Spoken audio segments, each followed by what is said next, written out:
யாரும் குறையாது என்று சொல்வார்கள். நல்ல திறமைசாலி பிள்ளைகள், தகுதி வாய்ந்த பிள்ளைகள். சிறுவர் சிறுமிகளிடம் அதிகம் வலியுறுத்த வேண்டியது கல்வியா பண்பாடா என்கிற இந்த தலைப்பிலே முதலாவதாக நம்மிடத்தில் பேச வருகிறவர் கல்வி. இன்றைய சிறுவர்களிடம் அதிகம் வலியுறுத்த வேண்டியது கல்வியே என்கிற தலைப்பிலே நமது நீரூர் நெய்வாசல் இரட்டைக்குளம் பாத்திமா நகர் ஜாஃபர் ஹுசைன் அவர்களுடைய அன்பு மகன் ஷாக்கி சின்னாப்பள்ளி தராக்கெட் சின்னாப்பள்ளி மாணவர்கள் அவர் இப்போது உரையாடுகிறார். தயவுசெய்து எனக்கு சட்டம் அதிகமாக இருக்குது. உங்கள் மற்றொரு மாணவர்களை அமைதிப்படுத்துங்க. அமைதியாக இருக்கிற பட்டிமன்ற பேச்சாளர்கள் பேச ஆரம்பித்து விட்டாங்க.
உள்ளே வரக்கூடுவதற்கு அது இடையூறாக இருக்கிறது. எனவே யார் வாசல் பகுதியில் மக்கள் முக்கிய விஷயம் கல்விதான் என்கிற அந்த தலைப்பில் சாக்கை மிக அழகாக பேசினார். உதாரணம் நாட்டு நடப்பை என்று சொல்லி அவர் பேசியது நம்மை மனம் புரிந்த செய்கிறது. ஆனால் கல்வி கற்றாலே உலகிலே வழிபாடுகளை பார்த்து எல்லாம் அறிகிறது, அடிப்படை விஷயங்கள் எல்லாம் அறிகிறது. இதற்கு நல்ல விளக்கம் சொல்வதற்காக வேண்டி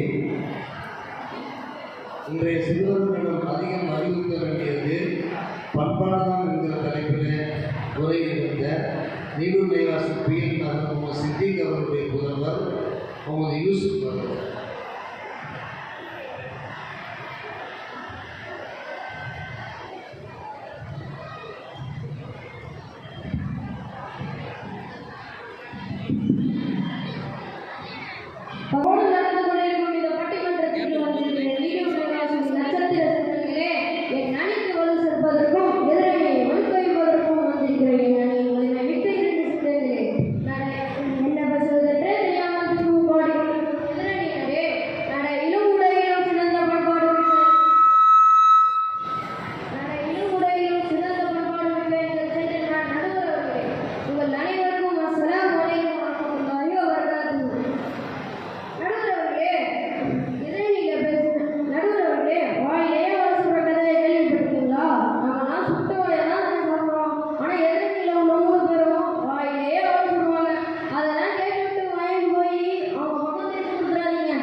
படிக்கிற கல்வி அவன் எப்படி மாற்றணும்? சிறந்த பண்பாடு உள்ளவனா, சிறந்த ஒழுக்கம் உள்ளவனா தானே மாற்றணும்.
குர்ஆன் சான்று.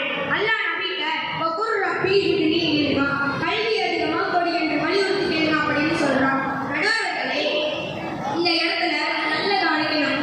என்ன விஷயம்னா, அல்லாஹ் நபிகிட்ட கல்வியை கேளுங்க என்று மட்டும் சொல்லல, அதிகம் கேளுங்க என்று தான் சொல்றான். பண்பாடு அதிகம் கேளுங்க என்று தான் சொல்லல. அப்ப முதல்ல கல்வி, அப்புறம் தான் பண்பாடு. நடுவர்களே, அதான் முதல்ல கல்வியை வலியுறுத்தணும்னு நான் சொல்றேன்.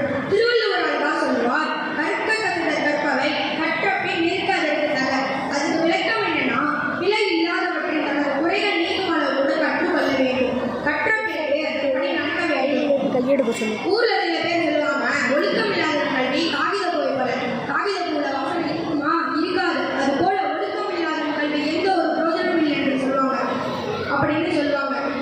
நம்ம சொல்றோம், ஒழுக்கம் இல்லாத கல்வி காகித போய் போல. காகித போல வாழ இருக்காது.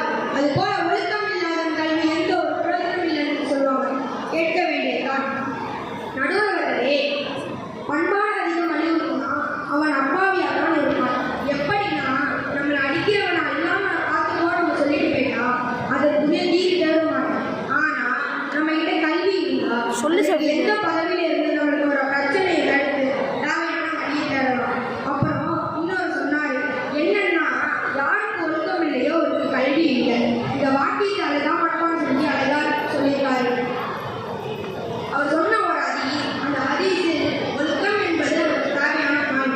அந்த ஹதீஸுடைய ஒட்டுமொத்த வாக்கியத்தை பார்த்தா அது கல்வி தாங்க. நடுவர்களே, நாக்கால நேரம் மூக்கை தொடுவதும் தலையை சுற்றி மூக்கை தொடுவதும் சொல்லிட்டாங்க. நீங்க எப்படி பார்த்தாலும் தொட வேண்டியது மூக்கை தான். அது மாதிரி ஒழுக்கம் என்று சொன்னாலும் சுற்றி வருது கல்வி தாங்க. சரி, இப்ப அவருக்கு முட்டு கொடுத்துட்டே இருந்தா அவருக்கு நேரம் எதுக்கு தேவையில்லாத பேசுறது. இப்ப நம்மளுடைய விஷயத்துக்கே வருவோம். தமிழில் ஒன்று சொல்லுவாங்க, தேடல் என்பது உள்ளவரை வாழ்வில் ருசி இருக்கும். கல்வியோட தேடல் எதுலைங்க? கடைக்கடையா போய் குடிச்ச சாப்பாடு சாப்பிட்றதா? இல்லைங்க, கல்விங்க கல்வி. ஒவ்வொரு நாளையும் இன்ட்ரெஸ்டுடன் புது புது விஷயத்தை கற்றுக்கிறதுல அதில் எவ்வளவு பெரிய சுவை இருக்கும். அந்த சுவையை நம்ம ஊர்காரங்களே நல்லாவே தெரியும். என்ன, அடிக்கடி புக்கு படிப்பாங்க. அதுதான் சொன்னேன். என்னங்க, நம்ம நடுவரே அந்த சுவையை அனுபவிச்சிருப்பாங்க. நடுவர்களே, நீங்க அந்த கல்வியோட சுவையை அனுபவிச்சிருக்கீங்கள?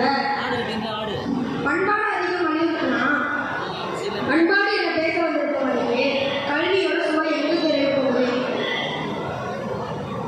நடுவர்களே, இன்னைக்குள்ள காலத்தில் ரிஸ்டார்ட் கல்வியில் எவ்வளவு பின்னடைவோட இருக்குது. இந்த நேரத்தில் வந்துட்டா நான் ஃபர்ஸ்ட் பண்பாடு வலியுறுத்தி பேச வந்துட்டாங்க. நடுவர்களே, நம்ம சொல்லலாம் சொன்னாங்க, நீங்கள் ஆலிமாகவோ அல்லது இல்மை கற்பராகவோ அல்லது இல்மை கவனத்துடன் கேட்பராகவோ அல்லது இல்மை அறிஞர்களை நேசிப்பராகவோ இருங்கள். இந்த நாள்கள் நாமல் ஐந்தாமடியார்கள் ஆகிவிடார்கள்.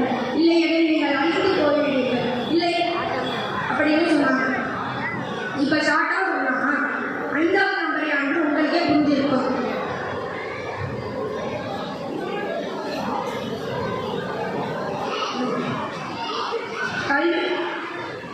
கல்விக்கே தீர்ப்பளிக்குமாறு தாழ்மையிடம் கேட்டுக்கொள்கிறேன். அஸ்ஸலாமு அலைக்கும் வரஹ்மத்துல்லாஹி வபரகாத்துஹு. சீறிக் கொண்டிருக்கும் மக்களுக்கும் சினைத்துக் கொண்டிருக்கும் எதிரணிக்கும் சிங்கங்களுக்கும் நடுவர்களுக்கும் முத்துகளைப் போல் என் முன்னே அமர்ந்திருப்பவர்களுக்கும் அஸ்ஸலாமு அலைக்கும் வரஹ்மத்துல்லாஹி தஆலா வபரகாத்துஹு.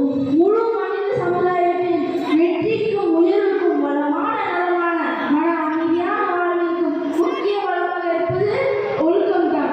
நடுவர்களே, இப்போ ஒரு குழந்தை பிறந்தா அந்த குழந்தைக்கு என்ன சொல்லிக் கொடுப்பாங்க? ஏன் சொல்லுப்பா, அப்படின்னு சொல்லுப்பா நான் சொல்லுவாங்க. அதுக்கு மாறாக இவங்க அண்ணன், இவங்க அத்தா, அப்படி ஒழுக்கத்தை தான் சொல்லிக் கொடுப்பாங்க. நடுவர்களே, இப்பெல்லாம் இப்ப மாணவர்கள்லாம் யாரும் பேசவே தெரியல, எப்படி பேசுறதுன்னு தெரியல. ஏன்னா எனக்கு பேச ஒழுக்கம் தெரியல. நடுவர்களே, நடு சொன்னாங்க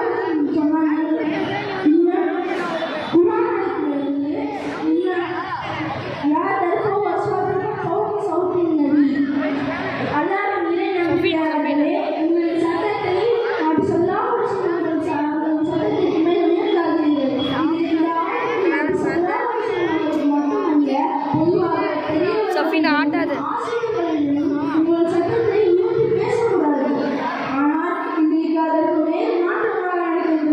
அது மட்டும் இல்ல, அத்தா பேர் சொல்லி கூப்பிடுறாங்க. பெரியவங்க ஏதாவது கடைசியா கூப்பிடுறதுக்கு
சாப்பிட்டு திரும்பி சாப்பிடுச்சு. அதனால அவங்க உள்ளவங்க பிஸ்கெட்ல விஷம் தண்ணி குடிக்கிறாங்க. அது மோர் தண்ணி குடிச்சு விஷம் வந்து வாயில் போட்டு ஒரு மேலே போய் ஒரு இலையை கடிச்சு ஆரம்பிச்சான். அது தெரியும் இந்த இலையை சாப்பிட்டா விஷம் வெள்ளம். நடுவர்களே, விலங்குகளுக்கும் அறிவு இருக்கு, மனுஷனுக்கும் அறிவு இருக்கு. இந்த விலங்குகளும் மனுஷனும் பிரிக்கிறது ஒழுங்குதான். நடுவர்களே, அப்படி சொன்னா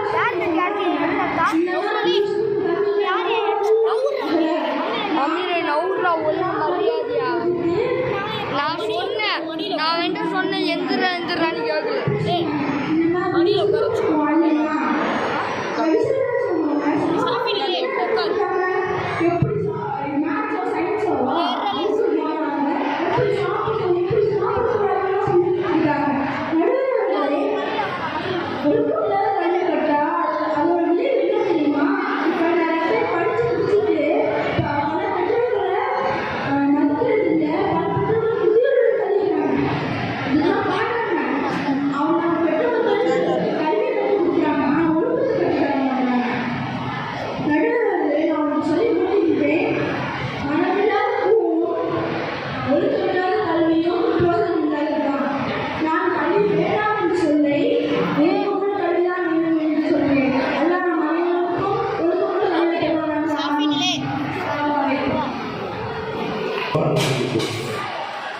அடுத்தபடியாக அமர்ந்திருந்தார். இன்றைய சிறுவர்கள் அதிகம் வலியுறுத்த வேண்டிய முக்கிய அம்சம் கல்விதான் என்ற தலைப்பிலே நெய்வாசல் மேலத்தில் தமிழ் அன்சாரி உரையாக சும்மா இப்போது பேசலாம்.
நமக்கு கல்வி வாக்கியம் கிடைத்துவிட்டால் எல்லாம் கிடைத்து விட்டது. அதைதான் திருவள்ளுவர் அழகாக சொன்னார். அறிவுடையார் எல்லாம் உடையார், அறிவுதான் என்னுடைய ஏதும் இல்லர் என்று கூறியிருக்கிறார். அருள் அவர்களே என்று கூறியிருக்கிறார். அருள் அவர்களே யூசுப் நபி சுலைமான் அலைஹிஸ்ஸலாமிடம் அல்லாஹ் என்ன கேட்டார்? நபி அவர்களே, உங்களுக்கு அறிவு வேண்டுமா அதிகாரம் வேண்டுமா என்று கேட்டார். நபி கூறினார்கள், யா அல்லாஹ், எனக்கு அறிவு ஒன்றே போதும் என்று கூறினார்கள். அல்லாஹ் சொன்னார், இரண்டையும் எடுத்துக்கோ, நீ அறிவை தேர்ந்தெடுத்தார், அறிவையும் தந்தேன் அதிகாரத்தையும் தந்தேன் என்று கூறினார்.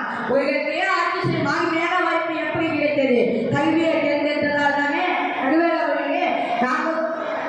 நாங்களும் என் அணியிலும் கல்வி என்ற தலைவராக இருந்து கொண்டிருக்கிறோம். எங்களுக்கு உலகத்தின் ஆசை எல்லாம் வேண்டாம், ஐயா தீர்ப்பு தந்தாலே போதும், ரொம்ப வேண்டாம். அருமையானவர்களே, மனிதனின் உயர்வான வாழ்விற்கு உறுதுணை என்பது கல்வியே கல்வியே என்று கூறிய முறையை புரிந்து கொள்கிறேன். அஸ்ஸலாமு அலைக்கும் வரஹ்மத்துல்லாஹி வபரகாத்துஹு. கல்வியினுடைய அருமை பெருமையை உணர்த்துடைய வசனத்தில் திரு குறவு என்னுடைய உதாரணங்கள் நிறைய எடுத்து பேசுகிறார். கேட்பதற்கு மிக நன்றாக இருந்தது. எனவே எங்களுக்கு அதிகாரமெல்லாம் வேண்டியதில்லை. அறிவு கல்வி இருந்தால் அதை வைத்து நாங்கள் வாழ்க்கையில் வளர்ந்து இப்போது இறுதியாக பேச வருபவர் இன்றைய சிறுவர்கள் அதிகம் வலியுறுத்த வேண்டிய அம்சம் பண்பாடு தான் என்கிற தலைப்பிலே நிவாசத்துக்கு ரயிலெடுத்தது அருமைச்சோர் வழக்கத்தில் அவர்களுடைய மகன் ஹாரிஸ் பெரிய நிவாசனுடைய மாணவர் இப்போது பேசுகிறார்கள்.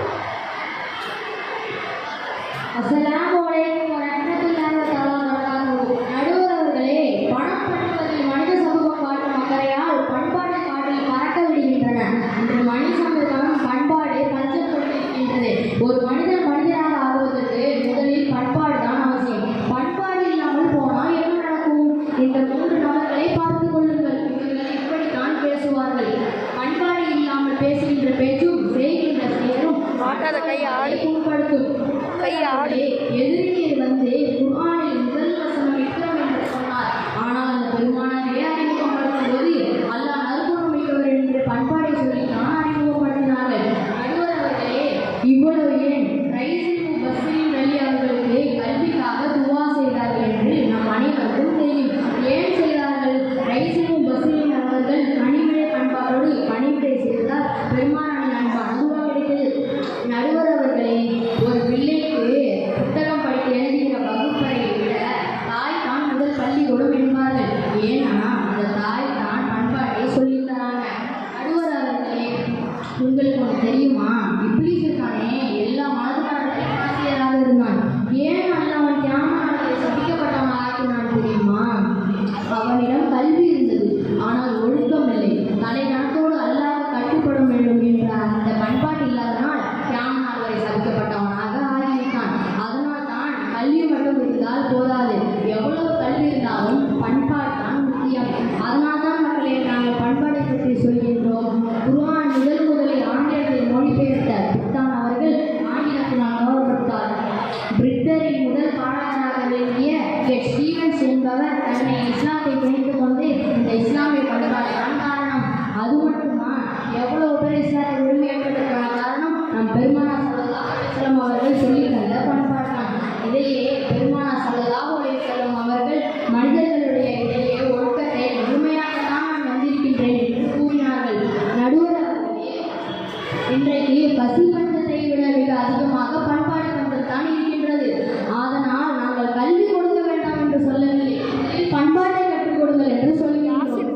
நடுவர் அவர்களே, பார்க்கலாம், இன்றைய கல்வி கற்றுக் கொடுத்த ஆசிரியர்களை கல்லால் அடிக்கின்றார்கள், பெற்றோர்களை குறைவாக மதிக்கிறார்கள், பெரியவர்களை மதிக்க தவறுகிறார்கள். இதையெல்லாம் எதை காட்டுகிறது?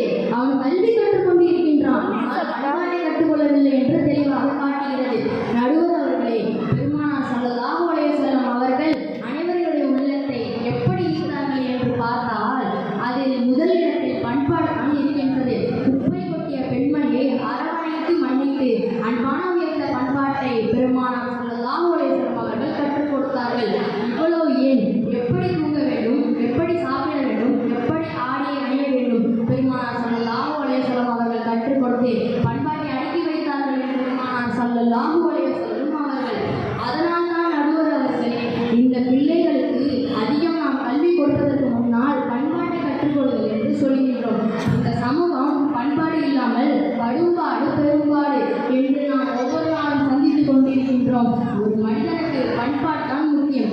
எனவே நடுவர் அவர்களே, பண்பாட்டுக்கு தீர்ப்பளிக்குமாறு அன்புடன் கேட்டுக்கொள்கின்றேன். அஸ்ஸலாமு அலைக்கும் வரஹ்மத்துல்லாஹி வபரகாத்துஹு. அவர்களை பற்றி பேசுகிற போது என்ன கலாரா குழுவின் அதையும் என்று பேசினார். எனவே நீங்கள் உயர்ந்த பண்பாடுகளில் இருக்கிறீர்கள். இந்த உயர்ந்த பண்பாடுகளில் அவர் இருந்து போய் தான் நல்லா அவர்களுக்கு அந்த எக்கரா பிஸ்மி ரப்பிக்க மூலமாக கல்வி தகுதியை வழங்கினான் என்று அவர் பேசிய அந்த வாதம் ஏற்கத்தக்க வாதம், மிக அருமையான வாதம்.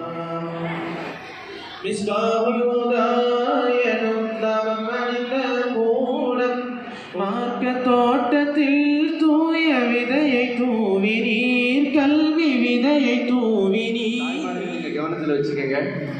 உங்கள் பிள்ளைகள், ஆண் பிள்ளைகளை ஐவேளை பள்ளிக்கு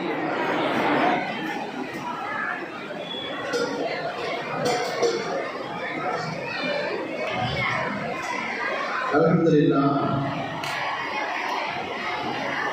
நமது ஜாமியா மிஸ்பாஹுல் ஹுதா ஒருங்கிணைந்து தந்து கொண்டிருக்கக்கூடிய நிஸ்வான் மதரசாக்கள், மக்தபு மதரசாக்களின் வரிசையில் ஆரம்பமாக நெய்வாசல் பெரிய பள்ளிவாசலில் நடைபெறக்கூடிய மக்தபு கலாச்சாரையில் பயிலக்கூடிய மாணவர்களுக்கான பரிசுகள் வாசிக்கப்படுகிறது.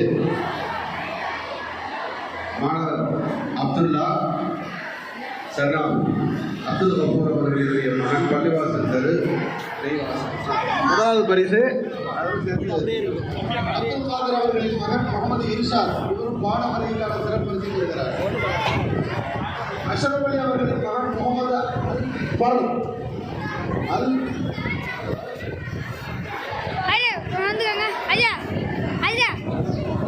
முகமது அல்பர், அஷ்ரப் அலி அவர்களின் மகன் சிராஜுதீன் அவர்களின் மகன் துஃபைல் அட்சப். சிராஜுதீன் அவர்களின் மகன் துஃபைல் அட்சப். இதுக்கு முன்னாடி மாணவர்களுக்கான சிறப்பரிசு கொடுங்க. அல் பிர்ரு பருக்கு அவருக்கு கொடுங்க. அவருக்கும் மாணவர் அல் பிர்ரு என்ற வார்த்தை. இர்ஷாத் அவர்களின் மகன் முகமது இயாத். இர்ஷாத் அவர்களின் மகன் முகமது இயாத், இவர் பாடவரைக்கான சிறப்பு பரிசை பெறுகிறார். சிராஜுதீன் அவர்களின் மகன் முகமது அஸ்கர்.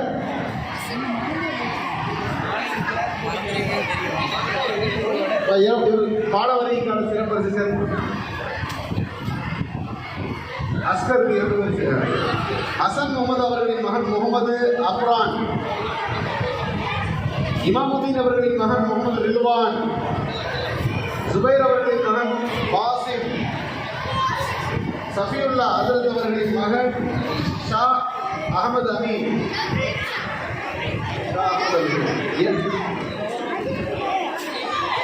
இரண்டாம் தரத்தில் தேர்ந்த மாணவர்கள் ராஜா நஜ்முதீன் அவர்களின் மகன் ஹக்கீம் முகமது.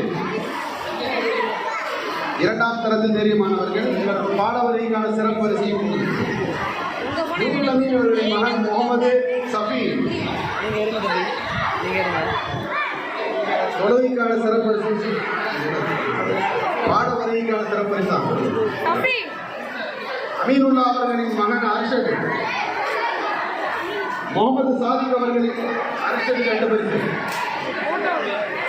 அர்ஷத் முகமது சாதிக் அவர்களின் மகன் முகமது சாபிர், இவருக்கு 2 பரிசு. பாடவரைக்கான சிறப்பு பரிசு. பரிசு கொடுத்துட்டு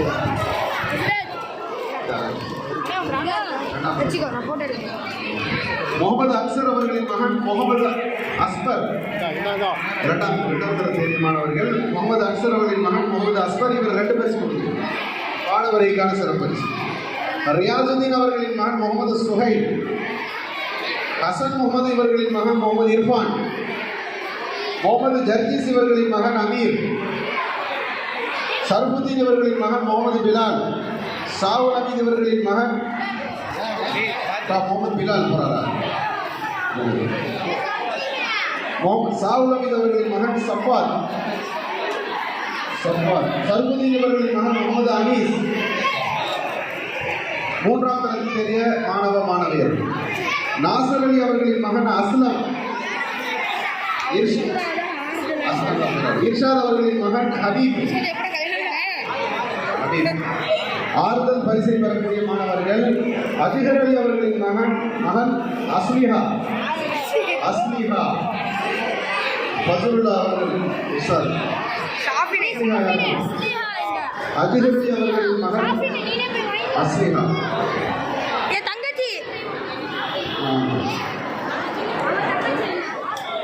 மில்டன் சகோதரர்களே ஃபெரோஸ்கான் அவர்களின் மகன் அக்ஸனா இவர் பாடவர் அகமது ரெண்டு பேர் சொல்லுங்க. ஜினாதிபதி ஷஹாபுதீன் அவர்களின் மகன் சஹனாஸ், மன்சூர் அலி அவர்களின் மகன் முகமது யாசர் இரண்டாம் தரத்தில் தெரியுமானவர். இவர் பாடவரிக்கான சிறப்பு பரிசை பெறுகிறார்.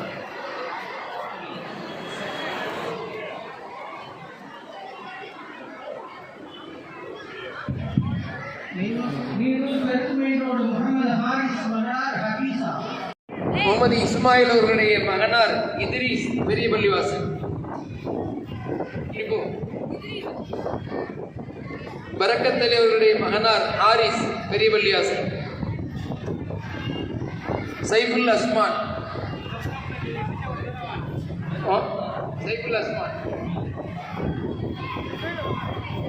முகமது தாகா அவருடைய மகனார் அஹமது ரிலா. ரஃபி அப்துல்லா அவருடைய மகனார் அபரார்.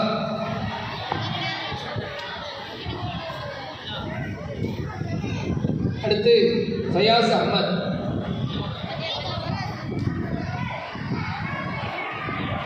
அடுத்ததாக இரண்டாவது பரிசை பெறக்கூடியவர்கள் அப்துல் கபூருடைய மகனார் அப்துல்லா பெரிய பள்ளிவாசல். அப்துல் கபூருடைய மகனார் அப்துல்லா. ஷாகுல் ஹமீத் அவருடைய மகனார் ஷக்கீல்.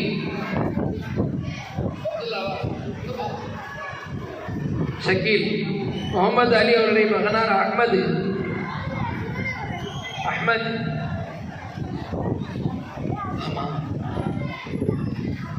கதிஜா பள்ளி காலிக் அவருடைய மகனார் முகமது ஷான் முதல் பரிசிலே விடுபட்டு விட்டார். இப்பொழுது அவர் பெற்றுக்கொள்கிறார் முதல் பரிசு.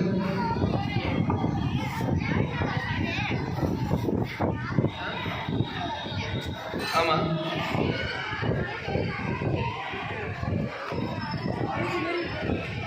சொல்லியிருக்காரு. ஷாகுல் ஹமீத் அவருடைய மகனார் ஷக்கீல்.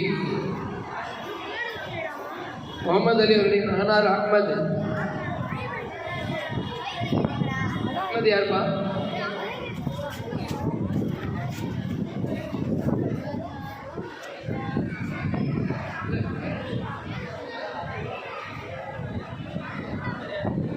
அப்துல் கபூர் உடைய மகனார் அப்துல்லா. அப்படியா? சன்னாப் முகமது அலி அகமது சன்னாப் முகமது அலி அவங்க. ஆமாம், வந்துட்டாங்களா? அகமது சன்னாப் முகமது அலி. அகமது இருக்கிறாங்களா?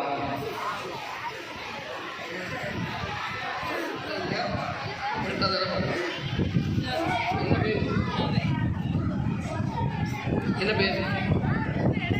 முகமது ஷான் சன்னாப் காலி இருந்தாங்க. துஃபைல் அன்சப் சன்னாப் சிராஜுத்தீன். துஃபைல் அன்சப். பரக்கத் அலி சன்னாப் ஹாரிஸ். பரக்கத் அலி சன்னாப் ஹாரிஸ். அப்துல் கபூருடைய மகனார் அப்துல்லா. அப்துல்லா பேர் மாற்றி.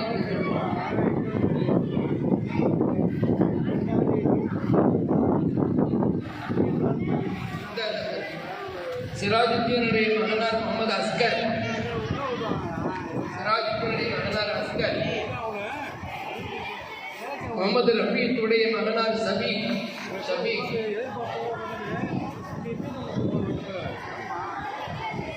அப்துல் ஹன்னான் அவருடைய மகனார் ஹாஃபிஸ்.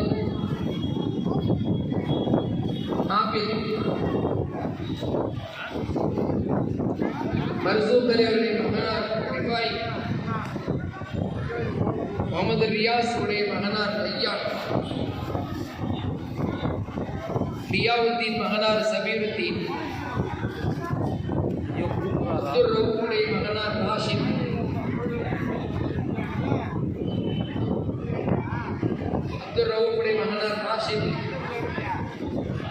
முகமது சித்திக்குடைய மகனார் முகமது யூசுப்.